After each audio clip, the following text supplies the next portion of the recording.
আজকে আমাদের সবজি বাগানে চলে আসলাম কিছু সবজি উঠানোর জন্য। তো আসসালামু আলাইকুম, আপনারা কেমন আছেন? আলহামদুলিল্লাহ, আপনাদের দোয়ায় আমি ভালো আছি। তো গাছপালা দেখে মনে হচ্ছে যে গাছপালাগুলা বেশ সবুজ, গাঢ় সবুজ হয়ে গেছে। অবশ্য বৃষ্টি হয়েছে, তো এই জন্য সব গাছগুলা সবুজ হয়ে গেছে। তো মনে করলাম যে এই বাগানে ঢুকে কিছু শাকসবজি উঠাবো। এটা আমার শাশুড়ির সবজি বাগান। এ বাগানের কেয়ার আমার শাশুড়ি নেয়। এখানে অনেক গাছপালা আছে।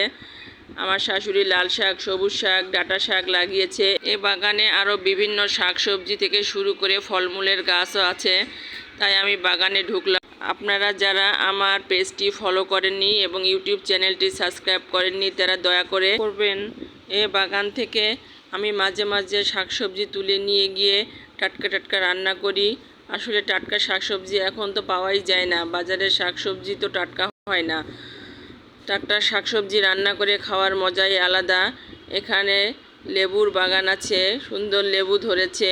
আম বাগান আছে, আম ধরেছে এবং এরকম বিভিন্ন ফলের বাগান আছে। এখানে ঢুকলে মনটা আসলে ফ্রেশ হয় এবং ভালো হয়ে যায়।